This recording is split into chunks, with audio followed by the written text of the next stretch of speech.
आज दिनांक 5 अप्रैल 2025 सुबह है लगभग 9:30 बजे हमारे पास एक व्यक्ति आया जिसकी उम्र लगभग 25 से 30 वर्ष रही होगी। उसके हाथ में एक डायरी और एक नोटरी और एक पेन था, साथ में एक पानी की बोतल भी थी। तो दरवाजे को नॉक करने के बाद जैसे ही मैंने अपना दरवाज़ा खोला तो उसने मुझे एक नोटरी दिया है। जो नोटरी इस प्रकार है, जिसमें लिखा है कि मैं संतोष कुमार शर्मा एडवोकेट जिला मथुरा प्रमाणित करता हूं कि राजेश कुमार बोलने व सुनने में असमर्थ है। इसकी छोटी बहन है जिसका नाम सुनीता है। शादी के लिए गांव वालों ने चंदा दिया था, घर में अचानक आग लग गई, अब कुछ नहीं बचा। अब लोगों से हमारा निवेदन है कि जो अपनी बहन बेटी समझे तो गरीब को 200 रुपए, 500 रुपए, 1100 रुपए दान देकर इसकी मदद करे, जिससे कन्यादान में सुनीता की शादी हो सके। उसी तरह सोचकर दान दें तो भगवान भला करेगा। मालिक ना करे जो किसी को ऐसी गरीबी दे पर बदनसीबी ना दे। एक बार मालिक सबको अमीरी देता है। संतोष कुमार शर्मा एडवोकेट ने 21,000 रुपए दिया है। जिस व्यक्ति को विश्वास ना हो तो इसके घर में पता कर लें। इसका नाम राजेश कुमार, जाति ब्राह्मण है। इसके माता पिता का देहांत हो गया है। ग्राम औरंगाबाद, तहसील व जिला मथुरा का रहने वाला है। आप लोग जानते हैं, चोरी बदमाशी हो जाने पर कुछ बच जाता है, आग लगने पर तो कुछ भी नहीं बचता। उसी तरह सोच समझकर 200 रुपए, 500 रुपए, 11 रुपए अधिक से अधिक दान देकर इसकी मदद करें। बहन की शादी के लिए रुपए देने वालों को भगवान भला करेगा। जो बहन बेटी की शादी करते हैं उनमें 2-4 हजार रुपए खर्च कर देते हो, उसमें 2-4 हजार रुपए खर्च कर देते हो। ऐसा कोई गरीब तुम्हारे दर पर खड़ा है, कृपया सोच समझ दान दें। राजेश कुमार जहां जहां जाएगा इसका रेल बस का किराया माफ है। नीचे एक दोहा लिखा हुआ है, 900 दुआ अमीर की, न एक दुआ इस गूंगे गरीब की। लाख तीरथ करो हजार, जिसके दिल में दया हो वो तीरथ बेकार। राधे राधे। यह दिनांक 8 अप्रैल 2024 से 7 अप्रैल 2025 तक घूम सकता है, इसके बाद नहीं घूम सकता है। तो देखिए, इसको पढ़ने के बाद मुझे पहले तो इसमें कुछ त्रुटियां नजर आई। दूसरी चीज है कि ये लाइसेंस है, एक तरीके से जो इसका बना हुआ नोटरी में लाइसेंस है कि उसमें डेट भी दिया हुआ है कि 7 अप्रैल तक ही ये भीख मांग सकता है। और 2-3 चीजें मुझे इसमें संदिग्ध लगी। एक तो नोटरी ये है नहीं, क्योंकि ये किसी सिंपल A4 पेपर पे जो है फोटोकॉपी किया गया है। ये नोटरी नहीं है। नोटरी का कुछ भी जो भी इसमें स्टैंप लगा है या जो भी कुछ चीजें हैं वो पूर्ण रूप से जो है विजिबल नहीं है। और जो इसमें टिकट भी लगा है वो टिकट की फोटोकॉपी की गई है, टिकट नहीं है। और ये लेमिनेटेड है। इसके पीछे अगर देखते हैं तो पीछे भी 2 मोहरें हैं जो पूर्ण रूप से जो है विजिबल नहीं है, उसमें क्या लिखा है आप पढ़ नहीं सकते। तो ये सारी चीजें देखने के बाद थोड़ा सा मेरे मन में कुछ डाउट आया। तो मैंने उससे पूछा कि ठीक है, हम दान तो आपको दे देंगे, 1100 दे देंगे, 2100 जो आप कहेंगे दे देंगे, लेकिन पहले जो है हम जो है वेरिफिकेशन करना चाहेंगे। क्योंकि हम दान दे सकते हैं और वो अपनी इच्छा के अनुसार दे सकते हैं, लेकिन भीख नहीं दे सकते, है ना। क्योंकि कई राज्यों में भीख जो है वो बैन है। अब यहाँ पे सवाल ये उठा कि मैंने उससे पूछा कि आप अपना मोबाइल नंबर, अपना आधार कार्ड, या क्योंकि इसमें लिखा है ना कि आप प्रमाणित कर सकते हैं इसके एड्रेस पे, तो कोई भी दान देने से पहले इसके एड्रेस पे तो नहीं जाएगा कि औरंगाबाद जाए और वहां पे पता करे। क्योंकि इसमें भी जो चीजें लिखी हुई है वो पूर्ण रूप से इसमें नहीं कंप्लीट है। तो मैंने उससे आधार कार्ड, मोबाइल नंबर और जिस भी वकील ने इसको बनाया है उसका मैंने डिटेल इसमें पूछा। तो डिटेल पूछने के तुरंत बाद जब तक, क्योंकि मैं फ़ोन अपना घर पे रह गया था मेरा अंदर, तो मैं जब तक घर के बाहर आता फ़ोन लेके, तो उसने बोला कि मुझे बहुत तेज़ से इशारा किया कि जाना है फ्रेश होने के लिए। तो उसने मुझे इशारा किया कि मुझे जाना है। तो मैंने पानी की बोतल दिखा के, तो मैंने कहा कि आप रुकिए, मैं 1 मिनट आपका फ़ोटो ले लेता हूँ ताकि मैं भी वेरीफाई करवा लूँ मथुरा से कि क्या आपको सही में किसी ने नोटरी पे, क्योंकि ये लाइसेंस कोई नहीं दे सकता कि आप भीख मांगो जाके। जितना मुझे पता है लॉज के बारे में, कई स्टेटों में ये जो लॉ है ये बैन कर दिया गया है। भीख मांगने के लिए स्पेशल लॉ आए हुए हैं। और जैसे अभी आप लोग इंदौर का देख ही रहे होंगे कि जो भी भिखारी वहाँ पे पकड़ा जाता है उसको सीधा सीधा जेल में डाल दिया जाता है। और ऐसे कुछ कानून बनाए जा रहे हैं ताकि, क्योंकि और शादी के लिए जो भीख मांग रहा है तो शादी के लिए गवर्नमेंट कई सारी स्कीम्स चला रही है। प्लस कई सारे ऐसे एनजीओ हैं, कई सारे ऐसी संस्थाएं हैं जो सामूहिक विवाह कार्यक्रम ऑलरेडी करवा रहे हैं। तो ये सारी चीजें ऑलरेडी समाज में चल रही है, काफी अच्छे लेवल पे काम चल रहा है इस पे। तो ऐसा मुझे नहीं लगता किसी को इतनी ज्यादा समस्या होगी कि शादी के लिए मथुरा से उन्नाव डिस्ट्रिक्ट में बीघापुर क्षेत्र में आके उसको जो है भीख मांगना पड़े।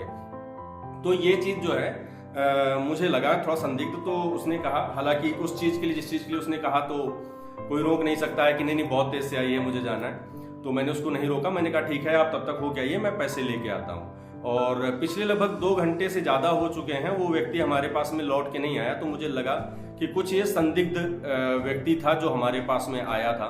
तो मुझे लगा कि इसके लिए हमें एक वीडियो बनाना चाहिए, वीडियो बना के शेयर करना चाहिए, ताकि जो बाकी के लोग हैं इस तरीके से अगर कोई भी आता है तो उसके बारे में वेरिफिकेशन जानकारी या कुछ भी, क्योंकि ये संदिग्ध व्यक्ति कोई भी हो सकता है। अब अगर ये संदिग्ध नहीं था, मैं कहता हूं चलो ठीक है, मेरे यहाँ पे एक कहावत बोली जाती है कि अगर दान ना करो तो उसका कमंडल भी ना तोड़ो।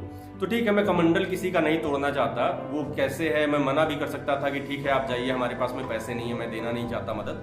लेकिन ये चीजें बोलने से पहले एक बार हमारा भी हक बनता है कि हम उससे पूछ लें कि भैया आप कहाँ से आए हो, आपका मोबाइल नंबर क्या है, आपका आधार कार्ड क्या है, क्या समस्या है आपकी, और आप मथुरा और औरंगाबाद और ये सारे उधर के जो सिटीज हैं या सारे स्टेट्स हैं, आगे के हरियाणा हो गया, पंजाब हो गया, है ना, वो सब छोड़ के आप इधर यूपी में ही आए हैं और इतनी दूर आए, इतने सारे डिस्ट्रिक्ट्स को छोड़ के। तो ऐसा क्या रीजन है कि आपने कानपुर में नहीं मांगा या और जगह पे नहीं मांगा, सीधा आप जो है यहाँ पे उन्नाव में आ गए हैं। तो इतनी दूर ट्रैवल करके आपका ट्रैवल फ्री है, लेकिन मुझे पता है कि ये कोई ट्रैवल का पास नहीं हो सकता है, क्योंकि ट्रैवल का पास अलग होता है। और अगर ट्रैवल का ऐसा कोई पास बनाता है तो वो पूरे तरीके से जो है गवर्नमेंट से प्रमाणित होता है। किसी भी सिर्फ डिस्ट्रिक्ट जज की मुहर और उस पर फोटो कॉपी करवा के और इसको करके जो है ये एक ट्रैवल करने का प्रमाण पत्र नहीं बन सकता है। तो ये सारी चीजें हैं जो मुझे संदिग्ध लगी। और अब इसका जो पीछे का रीजन है कि वो कौन सा व्यक्ति था, कहाँ गया, कैसे था, तो मैं उसके बारे में हुलिया थोड़ा सा बता सकता हूँ कि देखने में 25 से 30 साल का हष्ट पुष्ट एक युवा है जो सफेद कलर की शर्ट और लगभग ग्रे कलर की पैंट पहने हुए है और देखने में भी काफी हष्ट पुष्ट था। तभी मेरे दिमाग में आया कि अगर इतनी सारी समस्याएं किसी को, कि जिसकी बहन की शादी नहीं हो पा रही है, उसके घर में खाने के लिए नहीं है, पूरा घर खत्म हो चुका है, तो उस कंडीशन में उसको अपने घर पे रह के या आसपास के लोगों से, अपने क्षेत्र के विधायक से, अपने क्षेत्र के प्रधान से या किसी और व्यक्ति से मदद लेनी चाहिए थी। वो इतनी सब कुछ सारी मददें और सारी संस्थाएं जो इतनी सारी काम करें, उन सबको छोड़ के एक अलग डिस्ट्रिक्ट में जाके अननोन जगह पे, बिना मोबाइल नंबर के, बिना मोबाइल फोन के, क्योंकि उसके जेब में उसने चेक किया ऐसे ऐसे करके तो मोबाइल भी नहीं था, आधार कार्ड भी मुझे ऐसा कुछ ऊपर से देख के नहीं लग रहा था कि उसने कोई पर्स वगैरह डाल रखा है, तो उसके पैंट में भी ऐसा कुछ मुझे फील नहीं हुआ कि उसके पास में कुछ है। तो ऐसा बिना कोई डॉक्यूमेंट, बिना कोई डिटेल लिए और सब कुछ ऐसे ही बिल्कुल खाली हाथ, सिर्फ एक ये डायरी जिसके पहले पृष्ठ पे माता जी की फोटो है, लक्ष्मी माता की, ये लोगों को इन्फ्लुएंस करने के लिए है। और ये जो इसमें कोट भी लिखा हुआ है कि ये जो भी इनका दोहा लिखा हुआ जिसका भी है, तो ये दोहा नोटरी वगैरह पे ये पूरे तरीके से आपको इन्फ्लुएंस करने के लिए कि आप ये पढ़ने के बाद में मना न कर पाए। और देखिए इसमें कुछ चीजें लिखी हुई हैं, राजेश कुमार ब्राह्मण, और इसमें लिखा हुआ आगे अजय कुमार, इन्होंने 10,000 रुपए दिए हैं, शशि ने दिया है 115 रुपए, नानी मैया ने दिया है 900 रुपए, वंदना सिंह ने 100 रुपए, पंचम लाल शर्मा, देखिए कुछ नाम यहाँ पे अंग्रेजी में भी हैं, तो मे भी शायद इसने कहा होगा कि हम लिख पढ़ नहीं पाते तो आप लिख दीजिए हमारे इस पे डायरी पे। तो लोगों ने यहाँ पे अपने अपने पैसे और सारी चीजें जो है लिख दिया है। तो जो भी इसको दान मिला हुआ था या जो भी इसने लोगों से, किसी ने जो है इधर देखो 2200 रुपए लिखा हुआ है, 200 रुपए लिखा हुआ है, 100 रुपए चंद्रशेखर लालगंज रायबरेली, है ना, और किसी ने इंग्लिश में भी यहाँ पे लिखा है गिव फोन पे Paytm number so that I can post about this is online. तो यहाँ पे किसी ने अपना मोबाइल नंबर भी दिया था और इसने काटा हुआ है। तो ये चीजें मुझे थोड़ी सी स्ट्रेंज लग रही हैं कि ऐसा ये क्या है। और आगे के पेज में किसी ने लिखा है कल आना आप, मैं आपको पैसे कल दे दूंगा 200 रुपए। अनुज कुमार ने लिखा है 150 रुपया और शिवपूजन सिंह ने लिखा है 100 रुपया 140 रुपया। जितेंद्र सिंह रुपया 1100 दिया है, शादी के लिए दिया है। तो इसमें कुछ चीजें मैंने भी ब्लैक से अपने पेन से लिखी थी कि जब तक ये अपना फ्रेश होके आएगा तो मैं इसके बारे में एक नोट लिख दूंगा कि देखिए जो नोटरी बनाया है उसका वकील का और जो भी मोबाइल नंबर है, कोई भी एक वेरिफिकेशन के लिए नंबर प्रदान कीजिए, ताकि जो भी संस्थाएं हैं, कार्यरत संस्थाएं हैं या ऐसे लोग हैं, उनसे जानकारी करके हम आपकी मदद कर सकें। लेकिन ये हुआ नहीं, वो वापस आया नहीं हमारे पास में। तो ये एक बहुत ही स्ट्रेंज मामला है। इस टाइप के अगर कोई भी व्यक्ति, कोई भी मांगने वाला या कोई भी मदद मांगने वाला आपके पास में आता है, तो हम सभी की ये एक रिस्पॉन्सिबिलिटी बनती है कि हम इसके बारे में वेरिफिकेशन करें।